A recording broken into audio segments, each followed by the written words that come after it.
una mesa, una silla, un plato de fruta y un violín. ¿Qué más necesita el hombre para ser feliz?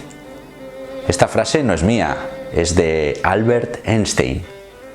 Y con ella quiero empezar el capítulo de Música en Espera, por favor, no cuelgue, dedicado a esta maravilla, el violín.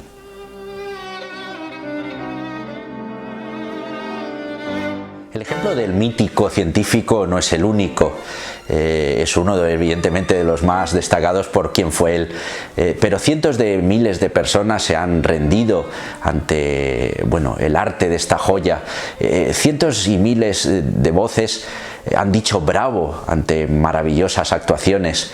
De cómo de una caja tan pequeña de unos 35 centímetros, de unas cuerdas y de este arco puedan salir sonidos tan maravillosos nos causa a día de hoy todavía fascinación y admiración.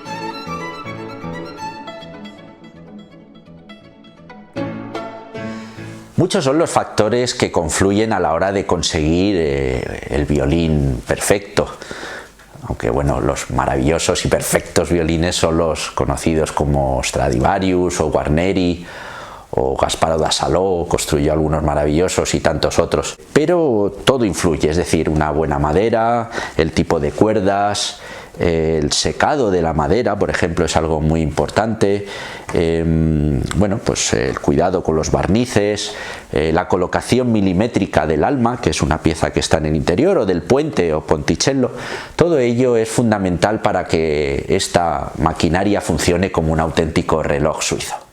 Podemos dividir la estructura de un violín en tres partes, aunque yo incluiría una cuarta.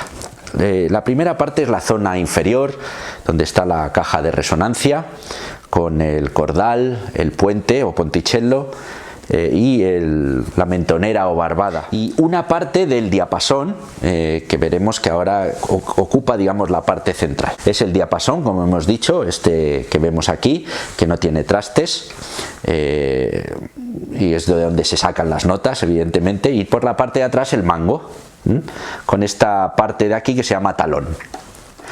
Una tercera parte es la parte superior del violín, la zona alta del violín, donde está el clavijero. El clavijero con las clavijas de ébano que sirven para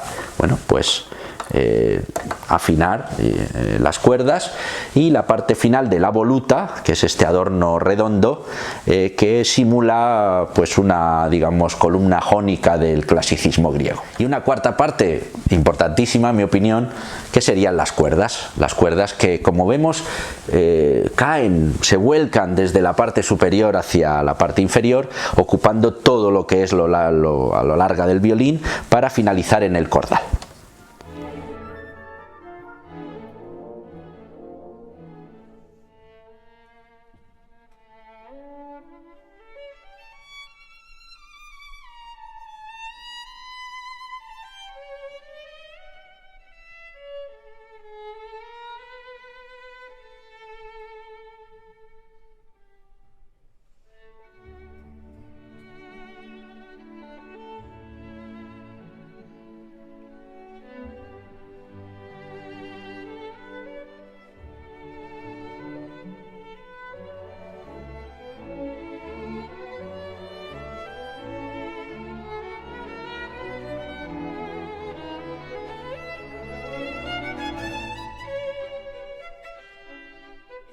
La parte inferior, como hemos dicho, la caja de resonancia, está formada por la parte externa que vemos, estamos viendo ahora mismo todos, que es la tapa armónica. la tapa superior o tapa armónica. Está construida en abeto o picea, de una tesitura blanda. Hay que recordar que las maderas es importante que se mantengan durante de 5 a 10 años con un secado natural, sin demasiado calor ni demasiada humedad, y no conviene, como sucede en muchas de las industrias modernas, el secado artificial o industrial, porque es verdad que se gana tiempo, pero se pierde calidad e incluso se pueden llegar por ejemplo, a romper muchas maderas por ese secado tan rápido. Por lo tanto, es muy importante la forma de mantener esta madera a la hora antes de construir. Se dice que la madera más preciada está situada en los bosques de las montañas medias del centro y el este de Europa. Con un clima muy adecuado para ese tipo de madera. En la parte de atrás tendríamos el fondo armónico, que está hecho en haya, como un tipo de madera que además vemos las vetas como están dibujadas, y en ambos casos son de una pieza se corta por la mitad y se van uniendo las piezas, encolándolas, barnizándolas, lijándolas, todo ello una labor absolutamente artesanal, cuyo protagonista es el luthier. El luthier, liutaio en italiano, deriva de ahí, pues es el conservador, constructor, artesano de los violines. Una figura importantísima y cuidador, podríamos decir, de este instrumento. Bien, en la parte, digamos, de nuevo superior vemos estas dos aberturas llamadas oídos, son las famosas Fs, creadas para que el sonido salga, se amplifique y pueda llegar hasta nosotros. ¿Cómo se crea el sonido en un violín? Pues el arco pasa por las cuerdas y se transmite al ponticello, el puente, que vemos también es una pequeña pieza en haya o abeto, y el sonido se transmite al interior, se va a transmitir las vibraciones al interior del violín. En la parte exterior podemos finalizar con el cordal, que vemos que es de ébano negro, que es el que recibe la parte final de las cuerdas. Puede llevar unos microafinadores, en este caso lleva solo uno sobre la cuerda mi, que es la más aguda, y por último también vemos otra pieza en ébano muy resistente, que es la mentonera o barbada, que es para colocar el violín, para apoyar la barbilla al violín. Esto lo que hace es, que no estropee tampoco el contacto de la piel, pues la madera, el sudor y todo esto, que no favorecería en nada el mantenimiento del instrumento. Esto es la parte, digamos, externa. En la parte interior, que desgraciadamente no podemos ver, hay dos piezas fundamentales. Una es el alma, que es el alma mater del violín. Es un pequeño cilindro, ya lo decía en italiano, piccolo, un pequeño cilindro que se coloca en la parte central y que une las dos tapas, tanto la superior como el fondo armónico, y debe estar milimétricamente colocada, porque es la que va a transmitir las vibraciones internas hacia el exterior luego. Por lo tanto es un elemento fundamental, y por esta zona, por la parte derecha del violín, en la parte superior pegado, una barra armónica, que lo que hace es aguantar sobre todo la presión de las cuerdas, que es de unos 12 kilos, y lo que hace es permitir que no se resquebraje la madera. Por lo tanto son elementos fundamentales a la hora de construir un violín. Como cuarto bloque, evidentemente, como he dicho al principio, las cuerdas. Al ser un instrumento de cuerda, pues parece perogrullo, si no las tuviera pues no sonaría. Hay muchísimas en el mercado, es a gusto del consumidor, y en este caso pues cada intérprete pues elige las más adecuadas o las mejores para un tipo de obra, o según el tipo de instrumento, si es más antiguo o menos. Por lo tanto tiene un abanico donde elegir muy grande. Las hay entorchadas de metal, como es este caso. Estas son entorchadas de metal, que pueden ser de cobre, pueden ser ser de oro, de plata, de, bueno, pues acero. También las hay de tripa natural, por ejemplo de ternero o carnero. Generalmente estas se usan pues para un tipo de instrumento más, un violín más antiguo, por ejemplo los violines barrocos o un tipo de obras más de esta época, y tienen a su favor que tienen un sonido bellísimo, pero tienen, bueno, pues algunas pegas, como son que se rompen más fácilmente y se tienen que adecuar además a lo que es el ambiente, a lo que es la climatología. También tenemos de fibra sintética, como las de fibra de carbono, que son bastante duraderas y económicamente también compensa bastante su compra. Y por último las de fibra natural, como son las de seda. Por lo tanto, aquí, bueno, pues como he dicho antes, cada uno elige la que cree más conveniente y, como digo, es un auténtico mundo el de las cuerdas. Bueno, un elemento fundamental para tocar el violín, aunque no solo, porque también se puede tocar con los dedos. Recuerden, el pizzicato, por ejemplo, es algo muy conocido a la hora de tocar el violín.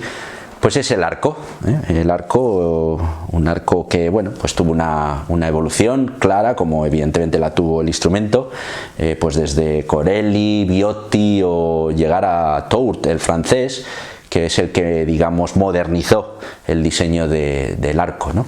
Un arco que se construía en madera de Pernambuco de Brasil, generalmente, también en madera de hipe o palo de serpiente, aunque ahora últimamente en los tiempos más actuales pues los materiales sintéticos como fibra de carbono pues también se suelen utilizar. Bueno, aunque parezca a primera vista sencilla, su forma y su uso pues tiene su complicación y su bueno, filosofía.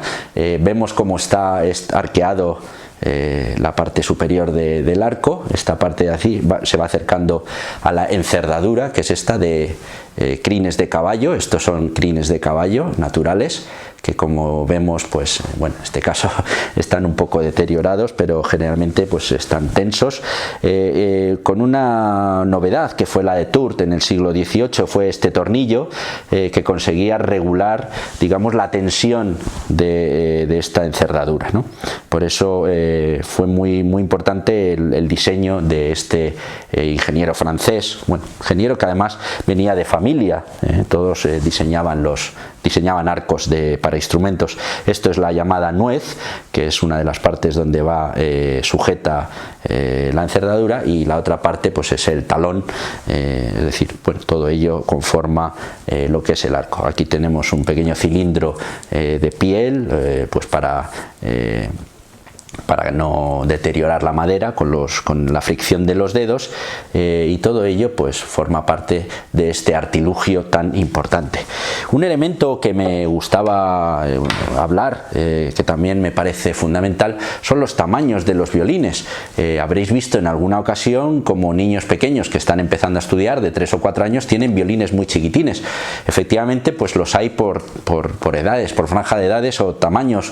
El 1/4, que se llama, bueno, pues es un tamaño pequeño. Tenemos un 16avo, que es todavía más pequeño, con unos bueno, con un violín total entre 36 y 38 centímetros. Este es un 4/4, está entre 60 y 65, que es el violín medio que utilizan los adultos, y entre medias pues hay, ya digo, diferentes tamaños. Una cosa que me parece interesante a la hora de adquirir un violín según la edad que tenga el intérprete. Bien, estamos llegando al final de este 7º capítulo de Música en Espera. Por favor, no cuelgue. Podríamos seguir hablando pues de la historia, de la evolución del violín, desde sus orígenes, pues desde el rebab, incluso árabe, toda la evolución que tuvo, el violín barroco, en fin, hablar de Stradivari, hablar de Guarneri, hablar de Amati, de los violines franceses. Podríamos hablar de obras pues maravillosas, pues el concierto de violín de Tchaikovsky, triple concierto de Beethoven, o de Paganini, o del maestro Sarasate, un fantástico compositor e intérprete español. Pero bueno, el tiempo no da para más. Podríamos hablar de grandes intérpretes, de Fritz Kreisler, de Louis Spohr, de Yehudi Menuhin, y de tantos otros, ¿no? De Joshua Bell, más actuales, de Isaac Perlman. Pero bueno, solo quería dedicar este capítulo a lo que es el funcionamiento y construcción del violín, y sobre todo de este violín que os he enseñado, un violín de 1931 construido en Zaragoza y que perteneció a mi abuela, era de mi abuela, y bueno, pues con mucha emoción he querido dedicarle este pequeño homenaje. Allá donde esté, pues seguramente lo verá con mucha alegría el que yo pueda estar hablando de su violín, y bueno, pues que siempre que pueda pues lo voy a cuidar con toda mi alma. Así que os espero en un próximo capítulo.